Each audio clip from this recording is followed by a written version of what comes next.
to the improvements, because I know a lot of people are curious about the patch notes. They're going to be coming on May 9th. The full patch notes, but we want to really talk about the biggest points about it. We want to give you some insight about what's going on here. So we have quite a bit of things to cover here. And I think we had one question from the chat that was very accurate. Yeah, this one comes from Twitter, from @PC_MRCC. Thank you very much for your question. He asks, are there any plans to buff the less picked operators, such as Montagne, IQ, and Tachanka? And I'm glad you asked. This is exactly the operators that we plan to buff. Yeah, that's hilarious because we were going to cover these three because they're the three biggest changes. They're not just basically rebalancing, they're straight up reworks of operators. Maybe, Leroy, you can walk us through them a little bit? Yeah, but first of all, IQ, we changed the way that this gadget work. Now you will have a better, we changed the FX so you will see really well through your gadget. So it will be easier to, to trade kill and to start to shoot. And also it will spot the gadget, but it will show you the shape of the gadget. Yeah, as we can see. Yeah.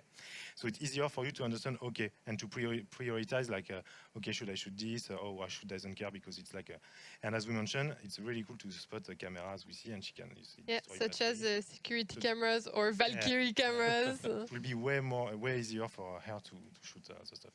Yeah, besides that, we also have a Montagne rework. Yeah. He's getting basically a super shield. He already had a pretty mighty shield, but now he's getting basically extensions on the sides, which is going to allow him to really protect his teammates. What's the design intention behind that? The idea is that we really wanted to get to be the front man, like being in a door and no one can do nothing. And times to time, because of the modulation and stuff, people were able, to land a shoot and to kill him. So with this side flap, we expect him to be really protecting on a 180-degree perspective. Yeah. So yeah, that's really the idea of when he guard a door or an entrance, you know that it's safe. Yeah. How do you feel about that change on Montagne?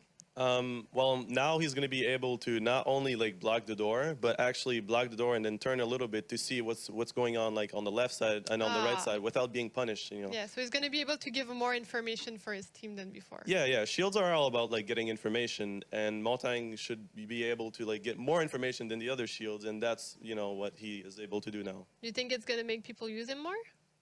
Yes, I don't think it's going to be used in the Pro League just yet, but I think, there's definitely going to be a lot more people, playing Montagne. Yeah, we could get a surprise. We never know. Exactly. Never know. We have some shield players out there.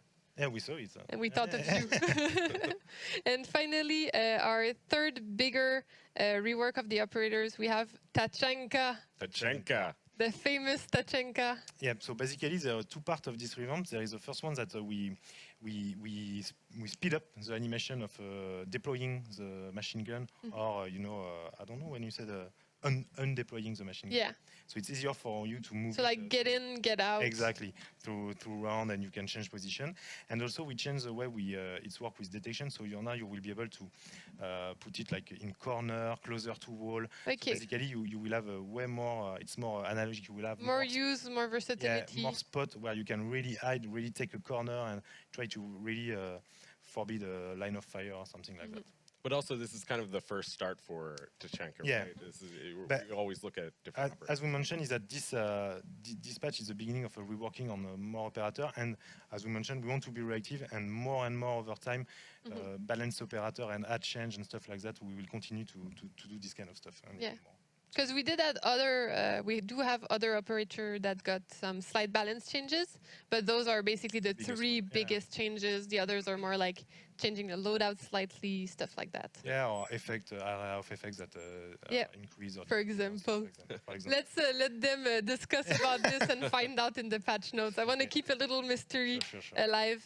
One more thing, you did talk about well, actually, we didn't touch about it that much. I don't know if people noticed, but the lighting has been reworked so that basically it's easier to like do transition from outside and inside. Yeah. Did you notice trying it? Not that much because I didn't play the graphics I'm used to. So but I'm sure I would notice, and I think that's a good change because back then it was really hard to like engage in a fight because you would be so scared of getting into the building because you didn't see anything, right? And same thing for outside, like. defenders going outside is a good thing now because Blackbeard is so strong repelling.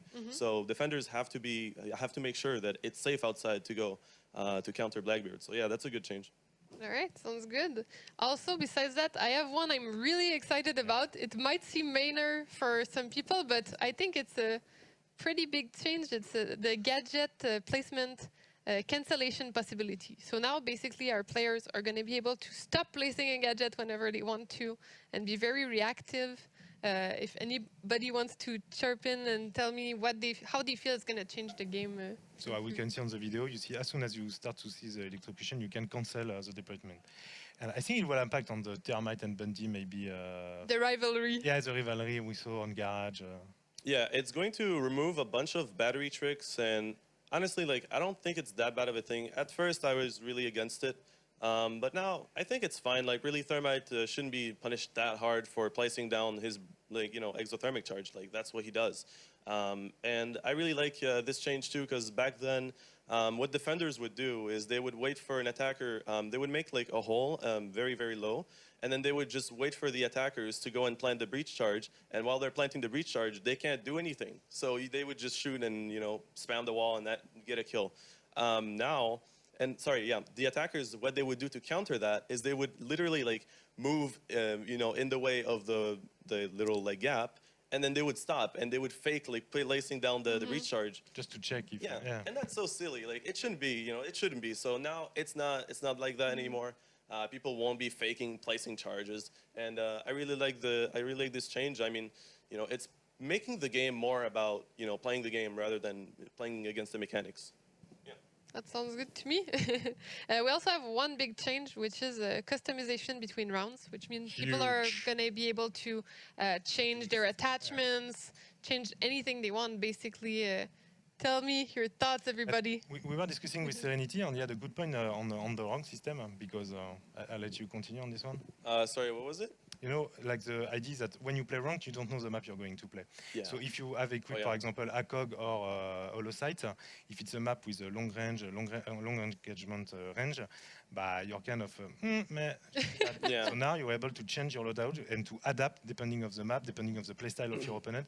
So I think it will create more, you know, like a mini meta game inside each fight. Yeah, definitely. Before, you know, with the Pro League, it was fine because they know what map they're going to be playing. For the Go For as well, for the you know the match we just played, that was fine. But yeah, for ranked, it was really frustrating. Like you would put an ACOG and you would play like in Oregon, which is like super close quarter. So yeah, again, like I said, I like this change, and I think it, you know, it should have been in the game, but now we got it, and it's awesome. A feature that everybody's been asking for since literally. Yeah, I think this is the community MVP. Like we probably did the beta, and they were like, customization it's such a rounds. huge quality of life change while you're playing the game, and it makes it feel so much better when you're going into a map that you're not maybe prepared for. Exactly. Yeah, and it removes the kind of like awkward moments when someone starts a search and then one of the guys like, oh, I got to remove my ACOG, and then you stop the search just for that. It's like, guys, come on, dude. hold on. Now you can change it mid-round. Yeah, so that should really facilitate queuing up for the next game. Yeah. That's cool. Do you have any questions from the community, Justin? I think you did. Yeah, so one thing about the upcoming ranked, upcoming changes to Season 2 ranked. This one's from @YingNYG84. Are ranks going to be reset for Season 2? The answer is yes.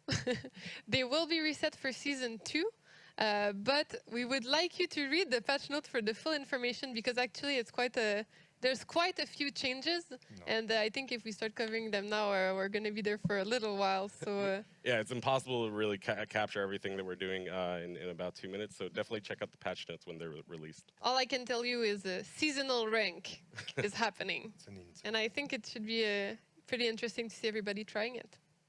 I'm excited to see it anyway. So what are you guys looking forward to the most, like with Season 2? Is there anything that stands out to you? The optics. The reflex sight is reworked, and now it's beautiful. The red dot is like super tiny. It used to be like a big, you know, fat dot, and lots of people really didn't like the optics in the game, and now they're fixed, and it feels really like, it feels good, you know, like they are satisfying to work with. And basically, to those of you that are on Twitch, lots of people, you know, they've been asking me every time they see a stream of me, when I get EMP'd with a reflex sight, you know the triangle gets really close? That's the size that the reflex has now. So it looks like way better, right? And it's solid too. It's not blurry. It's literally like a solid triangle. So I like this. This is really good. I like that this is your pick because it would seem like so small to some people, but it's so important to others. Yeah, it matters a lot. I'm excited about it. And it was not like intuitive. Some people would literally ask me, where do the bullets go? And I would have to tell them at the tip of the triangle, but a little bit lower. And that's not intuitive. Now it's intuitive. So it's good for newcomers too. For sure, yeah. All right, that sounds good. Leroy, can you tell us a little bit about our plans for the future of Rainbow? So like we're starting season 2, but what comes next? But what comes next is that, as you mentioned, that season we want... 3. Yeah, for sure, season 3. But the idea is that we continue to hear the community because of you, because of a lot of people. And you know that we know that we have some stuff to fix. And it takes time, and we are really learning also. It's a very different process to make this kind of game, to have a living game with the meta games that change and trying to hide this stuff while fixing other stuff. But we are listening to you. It's great to work with you guys. I mean, everyone, like or Twitch chat or Reddit, and because and even if sometimes it doesn't happen as fast as people want, in the end, it will happen. Like, for example, the customization. It is there. Time, but it is there. OP delivered. And the more the time will go, the more we will learn, and the more we will get better at delivering stuff faster and fix the stuff faster. So yeah, I think season 3 will be, I can't spoil for now, but you can expect that us being even better on trying to deliver and fix all the issues. Yeah, season 3, we're aiming for being very solid, and we are aiming for community feedback as well. Yeah. So. Can't wait for that too. Yeah. So continue to give us feedback. It's super important to us. The devs are all the time reading the subreddit, looking at Twitch. We're very interested in what people have to say. So it's prime material for us. Yes. Yeah. It's very important. So let's do a quick recap. Basically, 2 new operators, 1 new map, a bunch of improvements that you're going to have to read up on the patch notes for the full information, released on May 9th. Can't wait to share that with you, to be honest.